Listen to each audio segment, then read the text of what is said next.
여러분, 이렇게 한번 물어보고 싶습니다. 요즘 평안하게 살아가고 계십니까? 네, 감사합니다. 우리가 평안하게 산다라는 것은요, 하나님이 지금 우리와 함께 하고 계시는 것일 것입니다. 하나님이 함께 하시기에 우리가 평안함을 누릴 수 있습니다. 또 여러분, 혹시 굉장히 불편하고 어렵고 평안함이 깨져 있다면 우리 성도님들의 삶이 하나님에게서는 조금 멀어진 것은 아닌가 다시 점검해 봐야 됩니다. 상황과 환경이 아니라 하나님이 함께 하시느냐 함께 하시지 않느냐가 평안과 불안함의 증거들입니다. 여러분, 우리 안에 다시 한번 평안함이 회복되고 하나님의 은혜로 누려지는 역사가 일어나길 원합니다. 며칠 전 제가 사역했던 교회의 한 청년들이 한 3명 정도가 이렇게 놀러 온 적이 있었습니다. 놀러 와서 같이 이야기를 나누다가 그 친구 중에 한 명이 저한테 선물을 이렇게 줬습니다. 그래서 이런 상자 안에 담긴 거라서 이게 뭐야? 라고 물어봤더니 그 친구가 목사님, 십자가예요 라고 얘기하더라고요. 근데 제가 딱 받고 나서 그렇게 좋지는 않았습니다. 왜냐하면 십자가는 제가 목회자로서 얼마나 많이 갖고 있겠습니까? 십자가를 갖고 있는 게 참 많습니다. 그래서 십자가라고 되물었더니 그 친구가 이렇게 이야기했습니다.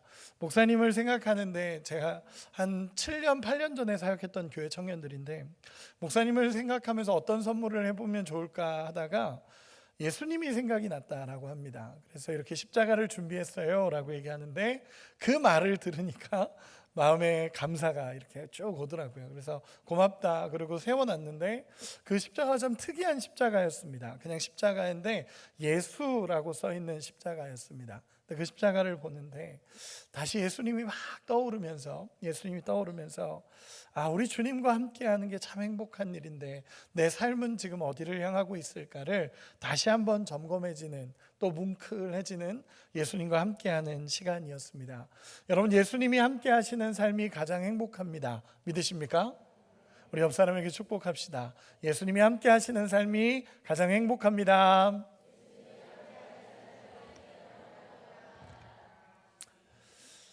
이것이 은혜라는 것이 깨달아지기를 소망합니다. 오늘 말씀은 사실 너무 잘 알고 있는 말씀들입니다. 우리가 잘 알고 있는, 그리고 우리가 잘 쓰는 표현들 중에 탕자라는 표현들을 많이 쓰죠. 그 탕자에 관련된 오늘 말씀입니다.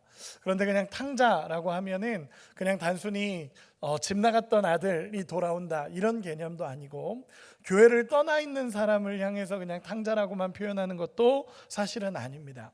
예수님께서 오늘 본문의 탕자의 비유를 말씀하신 배경이 있습니다. 그 배경은 뭐냐면 유대인들이 가지고 있었던 전통적인 사고를 깨뜨리시는 장면이 오늘의 비유입니다. 그 사고가 뭐였냐면, 하나님은 그저 두려우신 분이고 하나님은 벌하시는 분, 너무 무서운 분으로서 유대인들은 이해를 했습니다. 그러다 보니까 예수님이 이 땅에 오셔서 하나님에 대한 두려움과 하나님에 대한 무서움으로만 가득 차 있는 그들에게 예수님이 하나님은 어떤 분이신지에 대해서 다시 한번 설명하시는 본문이 오늘의 본문입니다. 그렇기 때문에 이 본문은요, 그냥 무섭고 두려운 하나님만 이야기하는 것이 아니라, 죄송합니다. 뭔가 날아다녀서 두렵고 무서운 하나님만 이야기하는 것이 아니라 정말 하나님은 어떤 분이신지에 대해서 이야기하고 있는 본문입니다. 이 하나님이 어떤 분이냐라고 얘기했을 때 우리가 잘 아는 것처럼 우리 하나님은 정말 회개하고 돌아온 영혼을 받아주시고 회개하고 하나님 앞에 나왔을 때 다 품어주시는 우리 하나님이시라는 것을 그들에게 이야기하는 것입니다. 오늘 본문 1, 2절에 보면요, 세리와 죄인들이 예수님께 나옵니다. 세리와 죄인들은 그 당시 정말 천한 사람들이었고 유대인이 상종도 안 하는 사람들이었습니다. 그런데 세리와 죄인들이 예수님께 찾아왔을 때 예수님은 그들과 함께 계셨고 그들과 함께 먹고 나누며 그들과 교제하셨습니다. 그때 바리새인과 서기관들이 예수님을 보면서 비난하고 비판합니다. 왜 예수라는 저 사람은 세리와 죄인들과 함께하냐? 그들은 하나님이 미워하시는 사람 아니냐? 근데 왜 그들과 함께하냐? 저 사람은 하나님의 그 사람이 말하는 그런 선지자도 아니고 아무것도 아니다. 왜냐하면 그들은 세리와 죄인과 함께하고 있기 때문에 그렇다라고 이야기했을 때 예수님이 하나님은 어떤 분이신지에 대해서 누가복음 15장에 세 가지 비유를 설명을 합니다. 첫 번째 비유는 우리가 잘 아는 잃은 양을 찾아가시는 목자의 비유이고, 두 번째는 잃은 드라크마를 찾는 주인의 비유이고, 그리고 마지막 세 번째가 오늘 본문에 나타난 탕자의 비유입니다. 이 비유는요, 하나님에 대한 그들의 생각을 깨시는 것과 함께 어떠한 죄인도 회개하고 아버지께 돌아오면 용서하신다는 그 아버지의 마음이 담긴 본문입니다. 그렇기 때문에 이 본문을 읽을 때 그냥 교회를 떠난 사람, 아니면 세상 속에만 살아가는 사람을 표현하는 것이 아니라 우리의 영이 아버지와 멀어져 있고, 우리와 아버지가 멀어져서 내 안에 평안함이 깨졌고 내 인생이 영적인 밑바닥으로 살아가고 있다면 우리 역시 탕자일 수 있다는 것입니다. 저도 오늘 본문을 준비하면서 하나님, 어떤 마음으로 제가 복음을 전할 수 있을까요? 그러면서 기도하면서 준비할 때 하나님은 제 마음에 먼저 주셨던 마음입니다. 아버지 앞에 돌아가서 아버지 앞에 엎드리고 그 예수님과의 사랑을 회복하는 그 탕자의 모습이 제 모습인 것처럼 느껴져서 하나님 앞에 참 기도하며 말씀을 준비했습니다. 오늘 말씀 12절 우리 같이 먼저 한번 읽어보도록 하겠습니다. 12절입니다. 시작. 그 둘째가 아버지에게 말하되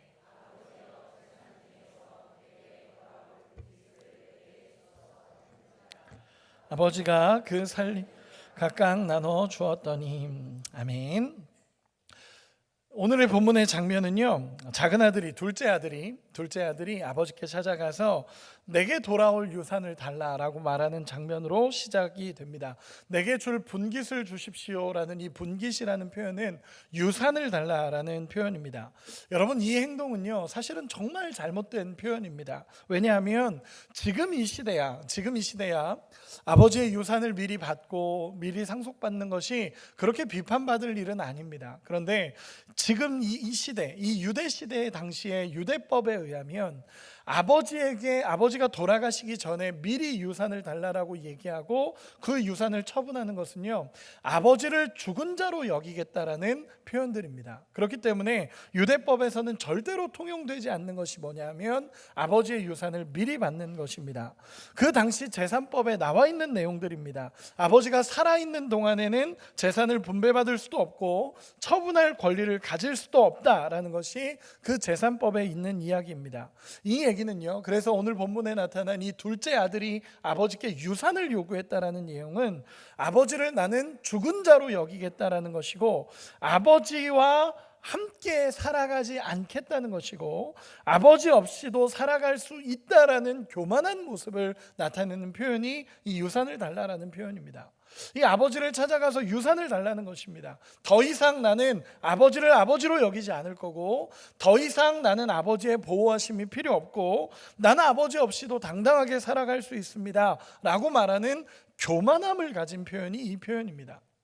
여러분, 이 표현을 잘 이해하셔야 됩니다. 그냥 내게 유산 주세요가 아니라 아버지를 아버지로 인정하지 않겠다는 것입니다. 그렇기 때문에 교만이고 죄입니다. 내가 주인의 자리에 올라가겠다라는 것입니다. 더 이상 아버지의 보호하심이 필요 없고 나는 내 스스로 살아갈 수 있다라고 말하는 것이 이 본문입니다. 예전에 제가 예전에 골목식당이라는 프로그램을 본 적이 있습니다. 그 프로그램이 이제 지금 그 프로그램의 대표가 문제가 있지만 제가 예전에는 골목식당이라는 프로그램을 참 즐겨보았습니다. 여러분 보신 적 있으시죠? 없네요. 저만 보나 봅니다. 저는 골목식당이라는 프로그램을 본 적이 있었습니다. 근데 그 골목식당을 봤을 때 참 재밌는 장면들이 많았습니다. 그 프로그램이 어떤 거냐 하면 여러분 잘 모르시니까 제가 간단하게만 설명해 보겠습니다. 그 프로그램이 뭐냐 하면 장사가 안 되는 식당에 찾아가서 그 대표와 연예인 패널들이 찾아가서 그 음식을 먹어보고 그 음식을 먹은 다음에 이런 부분이 잘못됐다라고 이제 솔루션을 주면 그 솔루션을 가지고 바꿔서 다시 장사가 잘 되는 그런 프로그램입니다. 그래서 이 대표가 가서 그 음식을 먹어봅니다. 그러면 맛이 없죠. 장사가 안 될 땐 이유가 있습니다. 봅니다. 그래서 먹어봅니다. 먹어보니까 맛이 없으니까 이런 부분은 이렇게 고쳐야 됩니다 라고 하면서 양념장을 바꿔야겠는데요, 그러면서 양념장을 바꾸라고 얘기합니다. 그리고 백종원 그 아저씨가 이 양념장을 바꿔줍니다. 그 대표가 바꿔주면 먹어보니까 맛있는 겁니다. 그리고 나서 다시 맛이 살아납니다. 그래서 이 양념장을 바꾸라는 게 결정적인 이유였죠. 그리고 나서 연예인들이 또 먹어봅니다. 그럼 맛있습니다. 그 양념장이 바뀌어야 되네요. 또 일반인들도 먹어봅니다. 양념장이 바뀌어야 됩니다. 그러면서 결론이 양념장을 바꾸면 된다로 결론이 나왔습니다. 그런데 문제는 뭐냐면 그 양념장을 바꿔야 된다라는 것을 이해하지 못하고 끝까지 옛날 양념장을 고집하는 한 사람이 있습니다. 누구죠? 주인입니다. 주인. 그 주인은요, 아니라는 겁니다. 아니라고. 양념장 이거 맛있다고. 근데 그거 먹으면 맛이 없습니다. 근데 그 양념장을 고집하는 것입니다. 여러분, 저는 그 프로그램을 보면서 그런 생각을 했습니다. 맛없는 음식을 만드는 건 그럴 수 있습니다. 왜냐하면 자기 실력이니까. 그런데 다 맞춰주고 솔루션까지 줬는데도 불구하고 양념장을 끝까지 고집하는 것은 죄입니다. 여러분, 죄입니다. 그 뿌리가 교만함입니다. 여러분, 둘째 아들이 이거죠. 자기 좋은 대로 선택해서 가는 것입니다. 아버지도 말렸을 거고 집에 있는 큰아들도 말렸을 거고 안 된다, 가지 마라, 너 그렇게 살면 진짜 큰일 난다, 네가 그거 가지고 가서 살아봐야 결국 다 소비할 거고 결국 어떻게 살아갈 수가 없을 거다. 여러분, 아버지는 이미 다 알고 있었을 겁니다. 이 돈을 줬을 때 얘가 가서 어떻게 살아갈지 사실은 아버지는 다 이해하고 알고 있습니다. 그래서 아마 뜯어 말렸을 겁니다. 그런데 끝까지 고집 부리고 끝까지 떠나가서 내가 원하는 대로 살겠다라고 말하는 것이 교만함이고 죄고 둘째 아들의 모습이었습니다. 그리고 나서 이 둘째 아들은 13절에 이렇게 표현이 됩니다. 우리 13절 같이 한번 읽겠습니다. 시작. 그 후 며칠이 안 되어 둘째 아들이 재물을 다 모아가지고 먼 나라에 가 거기서 허랑방탕하여 그 재산을 낭비하더니. 아멘. 그 아들이 재산을 다 모아가지기 시작합니다. 며칠이 안 돼요. 재물을 다 모아가지고 며칠 지나지도 않았는데 아버지의 유산을 받아냈고 그리고 자기 재산들을 다 모아갑니다. 재산을 다 모아서 떠났다는 걸 보니까 더 이상 아버지께 돌아올 생각이 없습니다. 이제 난 아버지께 돌아가지 않을 거야, 아버지와 함께하지 않을 거야 라는 아들의 결단입니다. 그리고 완전한 분리를 이룹니다. 완전히 내 재산 모으고 아버지 재산 다 가지고 다 모아가지고 그걸 가지고 먼 나라로 갔다라고 표현합니다. 여기서 먼 나라라는 것은요, 그냥 아버지와 떨어지고 싶은 아들의 표현입니다. 멀리 가겠다는 겁니다. 나는 더 이상 여기 머물지 않겠다. 난 아버지와 함께하는 게 자유롭지 못하고 난 아버지와 함께하는 게 싫다라고 하면서 멀리 떠나간 겁니다. 그래서 결국에는 완전한 분리가 되는 것입니다. 다시 한번 정리합니다. 살아있는 아버지를 아버지로 여기지 않을 때부터 죄가 시작되는 것입니다. 여러분, 아버지 마음이 얼마나 아팠겠습니까? 아버지는 끝까지 잡았을 거고 안 된다라고 얘기했을 것입니다. 그 돈을 가지고 어떻게 살아갈지, 그리고 결국 무너질 건 아버지는 다 알고 있었을 겁니다. 아무리 말리고 떠나지 말라라고 얘기해도 가는 그것이 죄이고 고집이고 교만함입니다. 결국 떠납니다. 여러분, 그 아들의 인생이 어땠을까요? 여러분, 물어보고 싶습니다. 아버지 떠나면 잘 살았을까요? 아버지 떠나면 자유로웠을까요? 여러분, 이 이야기 잘 모르십니까? 아시죠? 여러분, 한 번만 대답해 주셨으면 좋겠습니다. 아버지 떠나서 둘째 아들이 잘 살았나요? 아니에요. 여러분, 아버지 떠나서 잘 살 수가 없습니다. 여러분, 이 아들이 떠나서 13절에 다시 제가 보면 먼 나라에 가 거기서 허랑방탕하여 그 재산을 낭비하더니. 여러분, 결국에는요, 아버지를 떠난 인생은요, 허랑방탕하여 재산을 낭비하는 삶이 될 수밖에 없습니다. 아버지 떠나면 잘 살 것 같죠? 자유를 누릴 것 같죠? 아버지 떠나서 살면 내가 자유로울 것 같고 그 아버지를 떠난 삶은 너무 행복할 것 같죠? 여러분, 그러나 절대로 그렇지 않습니다. 여러분, 하나님을 떠난 순간부터 내리막길입니다. 하나님을 떠난 순간부터, 하나님과 영적으로 멀어지는 그 순간부터 내리막길입니다. 여러분, 그 내리막길을 걷게 되면 죄가 즐거워지기 시작하고 절제하지 않는 삶을 살아갑니다. 저는 이 둘째 아들의 삶이 그냥 눈에 보입니다. 낭비하고 뭐 놀고 좋다 하면서 행복하게 살았겠죠. 죄가 주는 즐거움이 있었을 겁니다. 그 즐거움을 가지고 마음대로 살았을 겁니다. 그러나 얼마 걸리지 않습니다. 그리고 얼마 걸리지 않아 그는 허랑방탕하여 재산을 낭비하게 됩니다. 여러분, 하나님 없이도 살 수 있다? 아닙니다. 하나님 없이는 절대로 살아갈 수 없는 인생이 우리의 인생입니다. 왜냐하면 하나님이 그렇게 창조하셨습니다. 여러분, 우리는 이 상태를 정말 잘 봐야 되는 게 뭐냐면, 실제로 우리의 인생을 보면 우리는 소비할 수밖에 없는 인생입니다. 왜냐하면 생산할 능력이 우리에게 없기 때문에 그렇습니다. 영적으로 보면 우리는 스스로 생산해낼 수가 없습니다. 지난주의 말씀으로 나눴죠. 요한복음 15장에 보면요, 나는 포도나무여 너희는 가지니 너희가 나를 떠나서는 아무것도 할 수 없다라고 예수님이 선언하십니다. 여러분, 포도나무에 가지가 붙어있지 않으면 가지는 절대로 열매를 맺을 수 없습니다. 가지가 내가 포도나무를 떠나서 나는 잘 살 수 있어 라고 얘기하면, 여러분, 우리가 알다시피 이 가지는 메말라 버려져 불에 사르게 됩니다. 여러분, 이게 어쩔 수 없는 영적인 진리입니다. 내 마음대로 살아가는 것이 자유라고 생각하지만 여러분, 절대로 자유가 아닙니다. 내 마음대로 살아가는 것이, 내가 아버지를 떠나는 것이 어쩌면 가장 자유롭고 행복한 삶이라고 생각할지 모르지만, 아니요, 성경은 아버지를 떠나서는 우리가 살아갈 수 없다라고 선을 긋습니다. 너희가 내 안에 거하지 아니하면 너희는 아무것도 할 수 없다라고 예수님께서 말씀하십니다. 아무리 하나님으로부터 도망가려고 해도 결국 나에게는 해결할 능력이 없다라는 걸 깨닫는 인생밖에 되지 않습니다. 여러분, 결국 밑바닥으로 내려가는 것이 그의 아버지를 떠난 자의 인생입니다. 여러분, 참 재밌는 것은 결국 인생의 한계가 옵니다. 여러분, 결국 인생의 한계가 옵니다. 아버지를 떠난 삶이 잘 살 것 같죠? 아니요, 결국 한계가 옵니다. 아버지의 보호하심이 없는 삶은 결국 한계가 오게 되고, 이것이 영적인 진리입니다. 잘 살 것 같지만 절대로 잘 살 수 없습니다. 우리 14절 같이 한 번만 읽어보겠습니다. 14절입니다. 시작. 다 없앤 후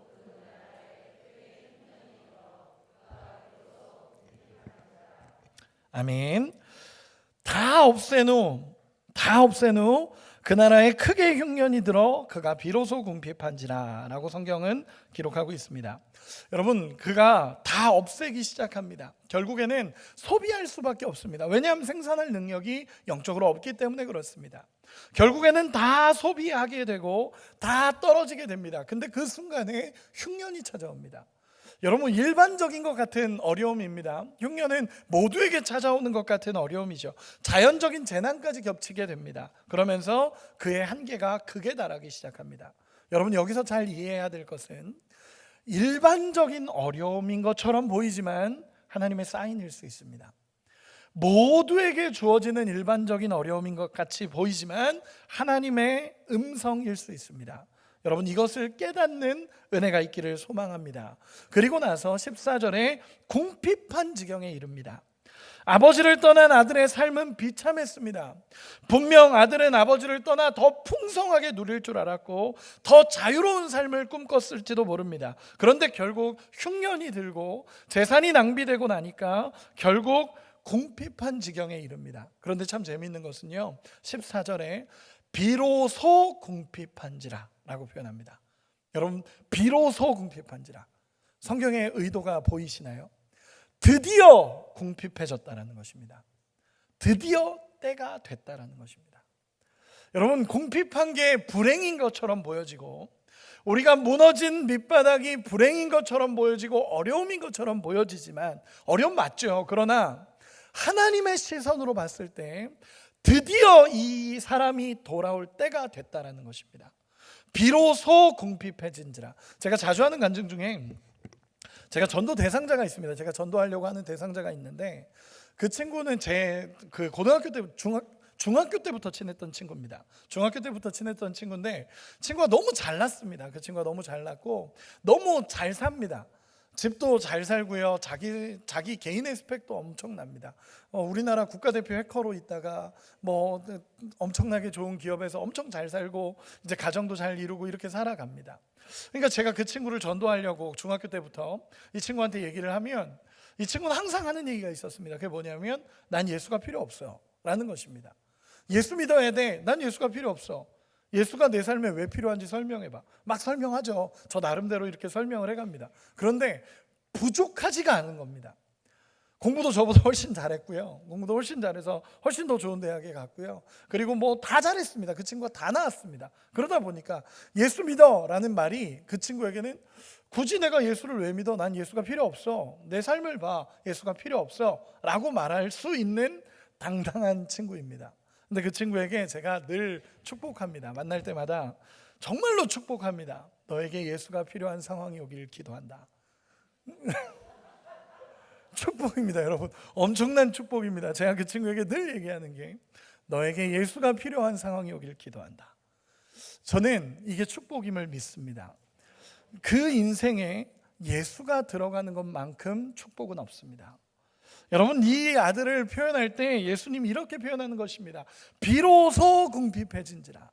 드디어 얘가 궁핍해졌다. 드디어 때가 됐다라고 예수님께서 이야기하시는 것입니다. 우리 15절 16절 같이 한 번만 읽어보겠습니다. 같이 읽겠습니다. 시작. 가서 그 나라 백성 중 한 사람에게 붙여 사니 그가 그를 들로 보내어 돼지를 치게 하였는데 그가 돼지 먹는 쥐엄 열매로 배를 채우고자 하되 주는 자가 없는지라. 아멘. 밑바닥의 인생을 그대로 보여주는 장면입니다. 그는 결국 모든 걸 다 잃었고요. 그 나라 백성 중 한 사람에게 붙어 살게 됐습니다. 이미 아들로서 그 정말 떵떵거리며 누렸던 모든 것은 다 잊어버렸습니다. 다 잃어버렸습니다. 아들로서 살아왔던 모든 권한과 권위도 다 잃어버렸습니다. 그리고 그 나라 어떤 사람의 종으로 지금 살아가고 있는 것입니다. 종처럼 살아가고 있습니다. 그리고 그가 하는 것은 돼지 치는 일을 했습니다. 여러분, 유대인들에게 있어서 돼지 치는 일은요 너무 천한 일이고 부정한 일이라고 생각을 했습니다. 유대인들은 우리야 돼지 그러면은 우리가 잘 먹는 음식이기도 하고 뭐 옛날 분들은 꿈에 돼지가 나오면 복권 사야 된다 막 그러면서 이 돼지에 대해서 그렇게 부정적으로 여기지 않습니다. 오히려 친숙하죠. 더 우리도 먹는 음식이기도 하고. 그런데 유대인들에게 있어서 돼지는요 너무 부정한 음식입니다. 정말 부정한 음식입니다. 나중에 보면 유대인은 이 음식을 쳐다도 안 보고 보지도 않고 먹지도 않으려고 했던 음식이 돼지입니다. 부정한 음식으로 여겨졌습니다. 우리야 꿈에 나오면 뭐 그렇다고 하지만 그들의 꿈에 돼지가 나오면 그날은 밖에 나가면 안 되는 날처럼 여겨지는 것이 이 부정한 음식인 돼지였습니다. 그런데 이 비유에서 예수님이 그 무너진 밑바닥의 아들이 돼지치는 일을 했다라고 비유를 표현하신 것은요 그만큼 비참한 상태를 의미합니다. 하나님을 떠난 죄인이 겪게 되는 비참한 모습을 설명하는 것입니다. 단순히 육체적인 일이 아닙니다. 영적으로 우리가 하나님을 떠나면 이 비참한 지경에 처하게 되는 것입니다. 영적으로 하나님을 떠나 있고 영적으로 내가 하나님과 멀어져 있으면 이런 비참한 지경에 이르는 것이 우리의 인생이다라고 예수님 이야기하십니다. 그런데 놀라운 것은 하나님은 그대로 두지 않으시고 그의 마음에 새로운 마음을 새기기 시작합니다. 우리 17절 같이 한번 읽어보도록 하겠습니다. 17절입니다. 시작.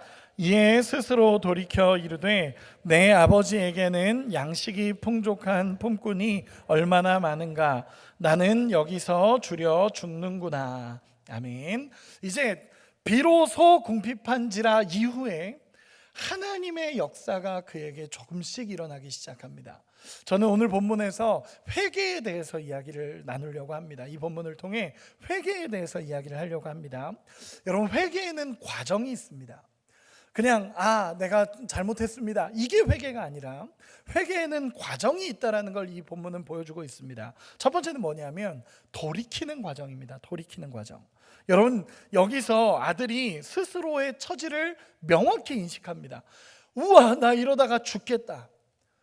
이제 돼지 치는 일을 하다가 너무 배가 고파서 돼지 열매를 먹으려고 하는데 그것조차 없는 비참한 상황에 처해진 게 이 아들의 모습입니다. 그러다 보니까 이 아들이 현실을 자각하는 것입니다. 이 현실을 자각하는 게 무엇이냐면 나 이러다 죽겠다라는 것입니다. 우와, 나 이러다 진짜 죽겠다, 내가 살아갈 수가 없구나라는 자기의 인식을 하기 시작합니다. 가장 밑바닥의 상황, 내 힘으로는 아무것도 할 수 없다라는 게 그 인생에 깨달아지는 것입니다. 여러분, 그래서 진짜 축복은요, 내 인생이 내 맘대로 살 수 없다라는 걸 깨닫고 내 인생의 밑바닥에서 아버지를 떠올리는 게 은혜입니다. 여러분, 믿으십니까? 하나님을 떠올리는 게 은혜입니다. 자신의 처지에서 이 아들은 이렇게 인식하기 시작합니다. 아, 내가 이러다 죽겠구나. 내 아버지 집에는 그 아버지가 이제야 떠오르는 것입니다. 뭔가 있을 때는 아무도 몰랐죠. 아무것도 생각하지 않았죠. 내가 할 수 있는 게 있을 때는 아버지를 떠올리지 않았습니다. 그런데 인생의 밑바닥이 오니까 아버지가 보이는 겁니다. 아버지가 보여서 내 아버지 집에는 정말 품꾼도 이렇게는 안 산다. 내 아버지 집에 있는 품꾼도 이렇게는 안 산다. 내가 아버지 아들로서 얼마나 많은 걸 누렸고 아버지 아들로서 어떻게 살아왔는지가 보여지면서 내가 아버지 품꾼도 이렇게 안 산다라는 것이 깨달아지니까 그의 인생에 진짜 회개가 일어나기 시작합니다. 이것이 시작입니다. 여러분, 진짜 회개는요, 아버지가 떠오르고 그 아버지의 마음이 보여지기 시작할 때 우리는 회개할 수 있다는 것입니다. 가장 밑바닥의 현실을 인식하고 아버지를 떠올렸을 때야 비로소 아버지께 나아갈 수 있습니다. 여러분, 우리의 인생이 이렇습니다. 세상에서 살아가다가 아버지를 떠나 살아가다가 결국 다 두드려 맞고 결국 밑바닥과 어려움을 겪고 나니까 그때서야 아버지가 떠오르는 게 우리의 모습 아니겠습니까? 하나라도 내가 할 수 있는 게 있으면 아버지 의지하지 않는 게 우리의 모습 아닙니까? 여러분, 정말로 우리가 우리의 힘이 있을 때에도 아버지를 찾고 구하며 온전히 하나님을 신뢰할 수 있는 우리가 되기를 소망합니다. 정말 나의 현실을 인식하고 아버지가 보이니까 하는 게 있습니다. 그게 무엇이냐면 18절, 우리 같이 한 번만 읽어보겠습니다. 18절입니다. 시작. 내가 일어나 아버지께 가서 이르기를 아버지. 아멘. 아들이 아버지를 떠올리고 나서 가장 먼저 한 행동은요, 죄에 대한 인식과 고백을 하기 시작합니다. 내 처지를 인식하고 나니까 아버지가 보이고 아버지가 보이니까 내가 얼마나 죄인이었는지가 보이는 겁니다. 잘 이해하셔야 됩니다. 내 현실이 자각이 되고 아버지가 생각나니까 아버지를 떠올리니까 내가 얼마나 죄인이었는지가 보이는 겁니다. 그래서 성경에서 보면요, 오늘 지금 읽은 18절에 내가 일어나라는 이 일어나라는 단어는 성경에서 보면요, 아나스타스라는 단어로 죽었다가 다시 살아나는 것을 의미하는 단어입니다. 영적으로 보면 이런 겁니다. 내가 아버지를 떠올리는 순간부터 살아나는 것입니다. 여러분, 이게 이해가 되십니까? 내가 영적인 밑바닥이었는데 아버지를 떠올리는 순간부터 내 영이 살아나기 시작하는 것입니다. 여러분, 어느 지점에 살아나기 시작하냐면 내 처한 현실이 보이고 그 현실 속에서 우리 아버지가 보이는 그 순간부터 내 영이 회복되기 시작합니다. 여러분, 그래서 진짜 하나님을 떠올릴 수 있고 하나님의 말씀 앞에 서 있는 건 은혜입니다. 내 영이 아버지를 떠올리는 순간부터 점점 살아나기 시작하고 살아나면서부터 하나님 앞에 죄를 고백하기 시작합니다. 내가 하늘과 아버지께 죄를 지었사오니 주님, 내가 죄인입니다 라는 표현입니다. 아버지께 죄를 지었고 우리 하나님께 죄를 지었습니다. 내가 죄인입니다 라고 고백하는 장면입니다. 나의 죄를 인정하고 나의 죄가 내가 잘못됐다라는 걸 인식하고 내가 정말 하나님 앞에 무너졌다라는 것을 고백하는 장면입니다. 여러분, 이제 물어보겠습니다. 여러분, 여기까지가 회개입니까? 약간 헷갈리시죠? 여러분, 여기까지 하면 회개도 맞죠? 회개의 과정입니다. 그러나 완전한 회개는 아닙니다. 후회도 똑같습니다. 후회도 여기까지는 할 수 있습니다. 후회도 내가 잘못했구나, 내가 하나님 앞에 잘못했지, 여기까지만 하면 후회도 같습니다. 후회하는 것도 여기까지입니다. 내가 그동안 잘못 살았구나, 내가 그동안 이렇게 살아서 문제가 생겼구나, 내가 이렇게 살아서 이랬구나, 이것까지는 후회입니다. 그러면 결정적인 회개가 되려면 결정적인 하나의 과정이 필요합니다. 진짜 후회에서 회개로 넘어가고 후회에서 진짜 아버지께로 돌아가는 역사가 일어나려면 한 가지의 과정이 더 필요합니다. 그게 무엇인지 아십니까? 19절 우리 같이 한번 읽어보겠습니다. 19절입니다. 시작. 지금부터는 지 못하겠나이다. 나를 품꾼의 하나로 보소서 하리라 하고. 아멘. 여러분, 한 가지 과정이 필요합니다. 그 과정이 뭐냐면 이렇게 표현하겠습니다. 자기 포기입니다. 내려놓음입니다. 자기 포기고 내려놓음이 있어야 회개가 됩니다. 여러분, 여전히 그 아들이 나는 아버지 떠나서도 살 수 있어 라고 생각하면 절대로 회개되지 않습니다. 내 고집을 여전히 꺾지 않고 내 고집, 내 생각, 내 주인 된 것, 내려놓아야 할 것을 여전히 갖고 있으면 절대로 회개로 이어지지 않습니다. 이 아들이 거기서 포기하는 것입니다. 나는 더 이상 아버지의 아들로 살 수 없구나. 내가 그동안 누렸던 것, 그동안 가졌던 것, 그동안 해왔던 것, 이제는 내려놓고 아버지의 품꾼으로 들어가야겠다. 여기까지 가야 아버지 앞에 갑니다. 여러분, 우리가 할 수 있는 것 하나라도 있으면 회개하지 않는 게 우리입니다. 내 힘으로 할 수 있는 것 하나라도 있으면 절대로 아버지 앞에 회개하고 돌아가지 않습니다. 그 각오로 여기까지 왔습니다. 그 각오 가지고 아버지 없이 살 수 있다, 나는 자유롭게 살 수 있다는 각오 가지고 여기까지 온 겁니다. 그러니까 하나라도 내가 할 수 있는 게 있으면 절대 아버지 앞에 돌아가지 않습니다. 여러분, 아버지 앞에 돌아가기 위해서는요, 포기하셔야 됩니다. 자기를 포기하셔야 되고 내려놓으셔야 됩니다. 아버지께 돌아가고 싶은데 여전히 내 발목 잡고 있는 거 빨리 내려놓으셔야 됩니다.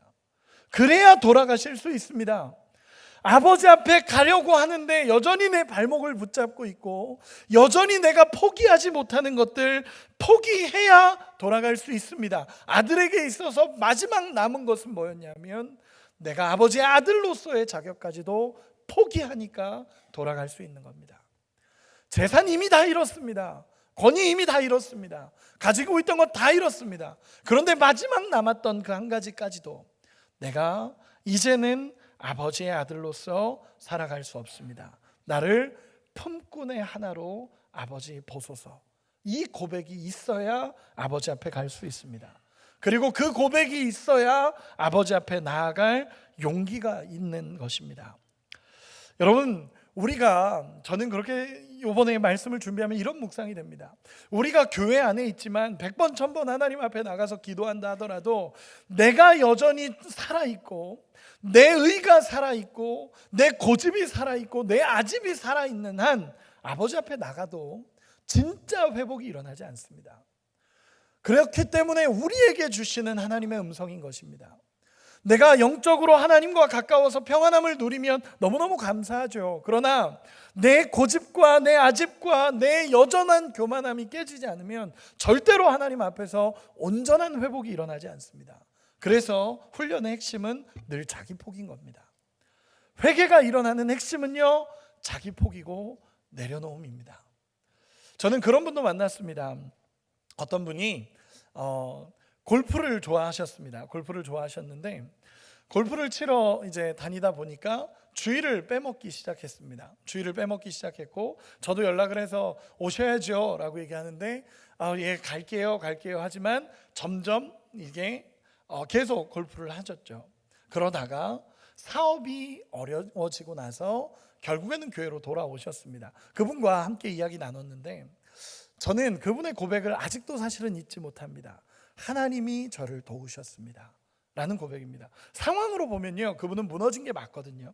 상황과 환경으로 보면 그분의 인생의 절망입니다. 그런데 하나님 입장으로 봤을 때는 그가 돌아온 게 맞습니다. 골프를 내려놔야 아버지 앞에 올 수 있는 거고, 이걸 내려놔야 하나님 앞에 올 수 있는 것입니다. 여러분, 신앙이라는 게 이렇습니다. 회개라는 것은요, 후회와 다릅니다. 후회와 다릅니다. 내가 예전에 이렇게 살았어야 되는데, 여러분, 후회입니다. 내가 옛날에는 이렇게 했었는데 이제 내가 정말 잘못했네, 후회입니다. 진짜 회개는요, 거기서 나와서 아버지께 돌아가는 것이 회개입니다. 그 자리에서 억지로 끄집어 내 발목 잡고 있는 거 다 털어버리고 그 자리에서 나와서 아버지께 돌아오는 것이 회개입니다. 이렇게 얘기하겠습니다. 회개가 없는 회복은 일어날 수 없습니다. 성경에서 계속 외치는 게 뭐냐면, 회개해야 회복이 일어난다라는 것입니다. 아버지께 돌아가야 회복이 일어나고, 아버지께 나아가야 회복이 일어나는 것입니다. 여러분, 우리의 인생의 회복을 원하십니까? 아버지께 나아가시길 소망합니다. 그래서 20절에 이렇게 고백이 됩니다. 제가 읽어드리겠습니다. 이에 일어나서 아버지께로 돌아가니라. 아직도 거리가 먼데 아버지가 그를 보고 측은히 여겨 달려가 목을 안고 입을 맞추니. 여러분, 아버지가 이제 아들이 돌아오는 것을 보는 겁니다. 여러분, 물어보고 싶습니다. 아들 입장에서, 이제 둘째 아들 입장에서 아버지가 받아줄 거라는 확신이 있었을까요? 받아줄 거라는 확신이 있었을까요? 두 개로 나뉜 것 같습니다. 있을 거다 없을 거다, 저도 잘 모르겠습니다. 그런데 생각해 보는 건 아들은 아버지를 알았을 겁니다. 내가 품꾼을 하나로 보소서라고 한다면 우리 아버지는 날 맞아주실 거다. 그럼에도 불구하고 내 아버지는 나를 맞아주시지 않을까? 이런 고민이 있었을 겁니다. 확신은 아니었을 것 같습니다. 나를 버리시면 어떡할까? 그리고 혹시 품꾼이라면 나를 맞아주지 않을까라는 생각으로 터덜터덜 다 포기하고, 이 성경에 보니까 신도 신지 않았습니다. 신발도 신지 않았습니다. 신발도 신지 않고 종의 모습으로 터덜터덜 아버지께로 갑니다. 그런데 성경에 보면 이렇게 기록을 합니다. 측은히 여겼다라고 표현합니다. 아버지가 멀리 있는데, 아들이 저기 오고 있는데 아버지가 측은히 여겼다라고 표현합니다. 여러분, 이 측은히 여겼다라는 표현은요, 마음이 아파서 견딜 수 없는 상태, 애끓는 상태를 표현하는 것입니다. 아버지가 그 아들을 보면서 정말 마음이 애끓는 겁니다. 이 아들이 돌아오기를 기다리고 있었던 아버지의 모습입니다. 그리고 표현해 보면 먼데도 아버지가 보고 있었으면 이미 아버지는 매일 그 자리에서 기다리고 있는 겁니다. 매일 그 자리에서 언제 아들이 돌아올까를 기다리고 있다가 아들이 돌아오자마자 애끓는 마음을 가지고 그 아들에게 뛰어가 목을 안고 입을 맞추고 정말 내 아들 돌아왔구나 라고 끌어안는 것이 아버지의 모습입니다. 아들은 받아줄까 말까, 받아주실지 아니면 버리실지, 종으로라도 된다고 하면 아버지가 받아주지 않을까, 내가 종으로 가면 아버지가 그래도 받아주지 않을까라고 생각했지만 우리 아버지는요, 그런 것 아무것도 상관없이 끌어안아주는 것입니다. 그리고 이 아들이 이렇게 고백을 합니다. 이렇게 고백합니다. 21절 우리 같이 한 번만 읽어보겠습니다. 21절 같이 읽겠습니다. 시작.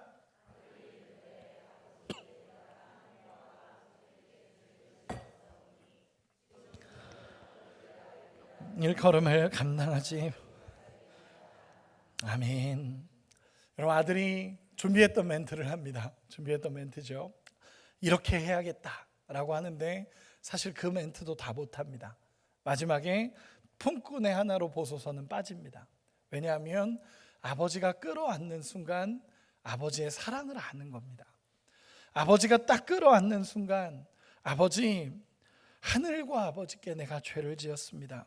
나는 이제부터 아버지의 아들이라고 감당하지 못하겠습니다.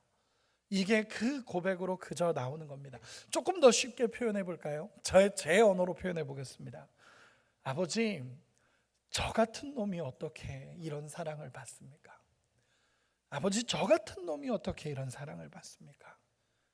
난 아버지 아들로 감당할 수가 없습니다. 내 아버지는 뭐라고 하시냐면, 아니다, 너니까 내가 끌어안는다 라고 표현하시는 것입니다. 그럼에도 불구하고 이 아들을 끌어안고, 그럼에도 불구하고 이 자녀를 끌어안는 아버지의 마음입니다. 하나님, 나 같은 놈이 어떻게 이런 사랑을 받습니까? 내 자녀니까 내가 너를 사랑한다. 포기할 수 없는 하나님의 사랑을 그대로 보여주십니다. 그리고 나서 이렇게 기록이 됩니다. 22절 23절 제가 읽어드리겠습니다. 아버지는 종들에게 이르되 제일 좋은 옷을 내어다가 입히고 손에 가락지를 끼우고 발에 신을 신기라. 그리고 살찐 송아지를 끌어다가 잡으라. 우리가 먹고 즐기자. 아멘. 22절 23절에 이렇게 기록이 됩니다. 제일 좋은 옷을 가져다 입혀라 라는 것은요, 아버지가 아들을 존귀하게 여겨서 그가 지녔던 아들로서의 권위를 회복시키는 것입니다. 옷은 권위를 상징합니다. 아들의 권위를 회복시키시는 거고, 가락지를 끼워라 라고 얘기했을 때 이 가락지를 끼운다라는 것은 상속자의 자격을 회복시키시는 것입니다. 다 잃어버리고 왔는데 다시 상속자의 자격을 회복시키시는 것입니다. 또 신발도 안 신고 왔던 그에게 신을 신기라라고 얘기합니다. 그 당시 종은 신을 신지 않았습니다. 신을 신기라는 것은 다시 아들이라는 확신을 하나님이 주시는 것입니다. 내 자녀라고 인증하는 것입니다. 그래서 옷을 입히는 건 지위를 회복시키시고, 가락지를 끼우는 것, 반지를 끼우는 것은 이 상속자의 자격을 회복시키시고, 신을 신기는 것은 더 이상 종이 아니라 내 아들이다 라고 하나님이 선언하시는 것입니다. 거기다 송아지를 잡습니다. 송아지를 잡아서 잔치를 벌입니다. 이 잔치를 벌이는 것은요, 죽었다고 여겨졌던 아들이 돌아왔으니 가장 기쁜 날이며 가장 감격스러운 날이라고, 이 잔치를 벌였다라는 것은 수많은 사람들을 초청해서 내 아들의 명예를 회복시켜 주시는 것입니다. 여러분, 자격 없는 사람입니다. 자격 없는 사람이고요, 이런 대접을 받을 자격이 없습니다. 이미 떠났는데도 불구하고 다시 상속자의 자격을 회복시키시고, 다시 지위를 회복시키시고, 종으로 여겨달라는 그 아들의 종이 되려고 찾아왔지만 여전히 자녀로 회복시키는 아버지의 은혜가 부어집니다. 우리는 이런 사랑을 향해서 표현할 수 없는 단어여서, 표현할 수 없는 사랑이어서 우리는 은혜라고 표현하는 것입니다. 여러분, 이 은혜가 우리 가운데 누려지기를 소망합니다. 우리 옆 사람에게 이렇게 축복합시다. 은혜가 당신에게 있기를 소망합니다. 이제 말씀을 정리하겠습니다. 말씀의 결론을 맺겠습니다. 하나님께서 우리 인생에 사인을 주실 때가 있습니다.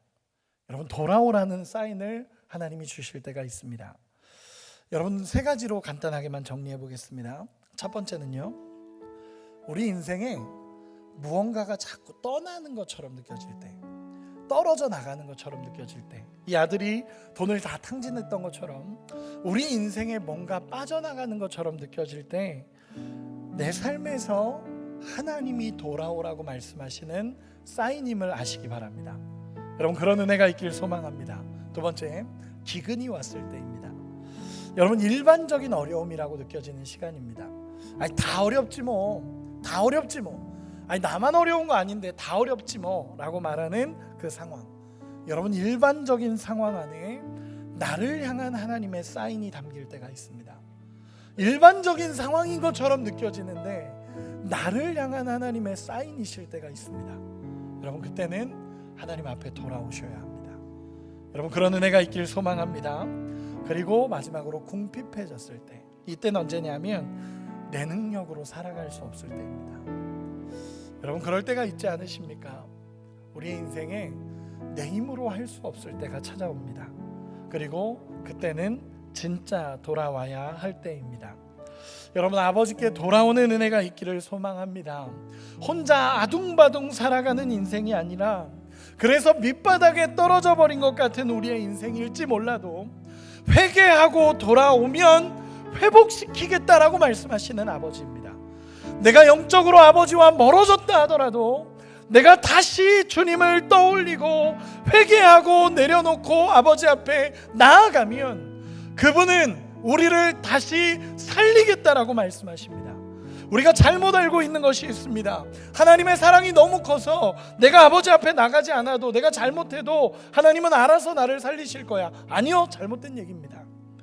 여러분, 하나님의 사랑이 변하는 것이 아니라 내가 하나님을 떠나 살아가는데 어떻게 하나님이 회복시키십니까? 내가 하나님을 떠나 살아가고 있다면 아버지 앞에 돌아가야 회복이 일어납니다. 요한복음 15장 내 안에 거하라 나도 너희 안에 거하리라. 나를 떠나서는 너희가 아무것도 할 수 없습니다. 여러분, 예수님을 떠난 인생에 예수님으로 회복되어지는 역사가 일어나기를 원합니다.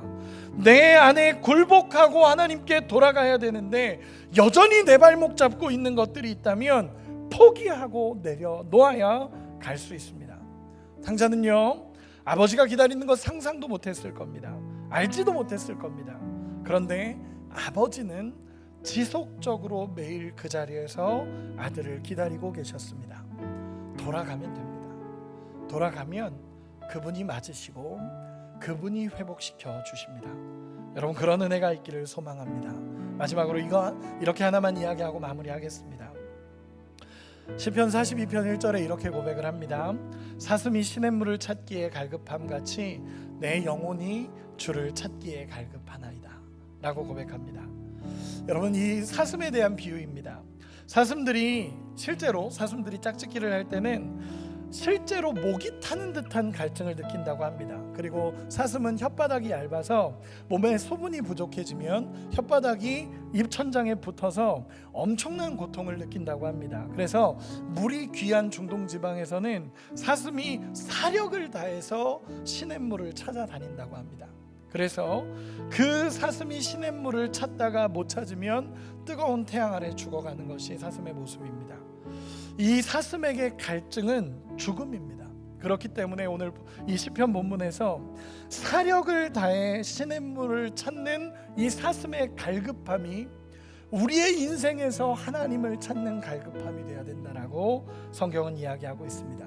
이것이 타는 목마름입니다.